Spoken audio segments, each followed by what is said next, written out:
Good evening. This is the Guyana Learning Channel's news in capsule for Tuesday, September 14, 2021. In the news this evening, President Ali granted Paul Harris Fellow Award, and government examining online booking for ferry service. In the world of sports, Guyana Cricket Board questions competence of CWI selection panel. Regionally, Trinidad and Tobago's U.S. Embassy announces vaccination requirement. And internationally, Apple dealt a major blow in Epic Games trial. With the details, I am Dinelli Singh.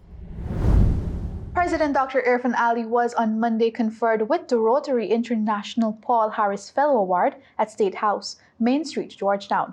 President Ali, who received 2 pins and a certificate from the president of the Rotary Club, Ramona Singh, credited the non-profit organizations for its continuous and sustained approach to improving the livelihood of communities. He said that Rotary has led by example in fighting hunger and other social issues. Along with becoming a Paul Harris Fellow, the president also received a pin as a patron of the Rotary Club of Georgetown. The Paul Harris Fellow Award is one of the highest honors the club can bestow to a person. Harris was the founder of the non-profit organization. This piece was extracted from iNews. Minister of Public Works Bishop Juan Ejil said the government is examining the introduction of an online booking for its ferry services. Minister Ejil made a disclosure during a recent meeting in Queenstown, Region 2. He said the ferry is scheduled to make 3 crossings per day. However, due to busy traffic to the Essequibo coast, it now makes about 7 crossings each day. Minister Ejil said the move forms part of the government's development agenda. The introduction of the online service, the minister said, will also eliminate bribery at the ferry system. He said strict actions will be taken against those found guilty of the act. Transport and Harbors Department recently announced measures to ease passenger struggle.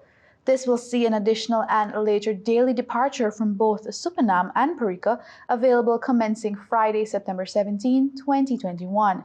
The latest departure of each day would be at 18:30 hours or 6:30 p.m. A release from the department said the additional trips is a direct response to the request of the traveling public and will facilitate both businesses and individuals. This piece was extracted from the Department of Public Information. And now in the world of sports. The executive and members of the Guyana Cricket Board GCB in a statement yesterday expressed their extreme concern with the continuous omission of Guyanese players from representative teams of Cricket West Indies, as well as from the players' retainers contract of the CWI. In a statement, it was noted that on May 17, 2021, the GCB had caused to issue a strongly worded press release and also a letter to the CEO of CWI, Mr. Johnny Grave, detailing their concerns with the selection process. The GCB requested that CWI furnish the GCB with the criteria used for the retainer contracts, as well as the selection of their players to CWI representative teams. This piece was extracted from the newsroom. And now for news in the region. The United States Embassy in Port of Spain, Trinidad, has announced that starting October 1, 2021, immigrant visa, K visa, and non-immigrant visa applicants recommended for a medical exam will be required to obtain full COVID-19 vaccination.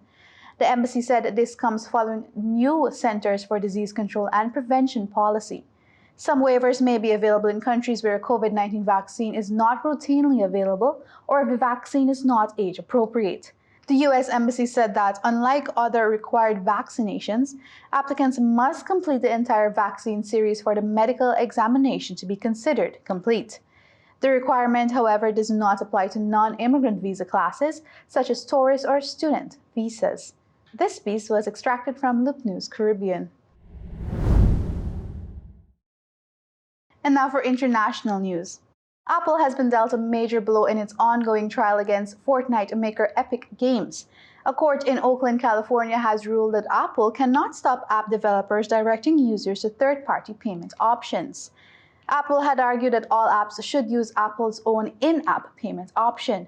In a high-profile trial, Epic Games had challenged up to 30% cut Apple takes from purchases and argued that the App Store was monopolistic.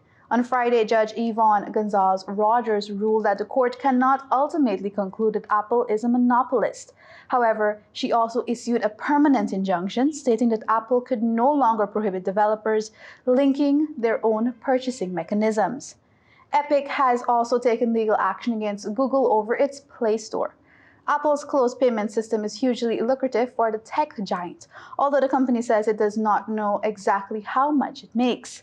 The ruling effectively states that Apple cannot ban developers from communicating with customers.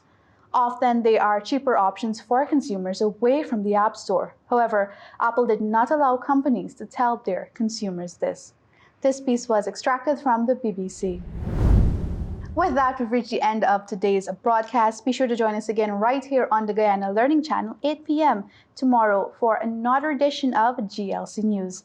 On behalf of the technical team, thank you for watching, and remember to protect yourself and the people you love. Stay safe, Guyana.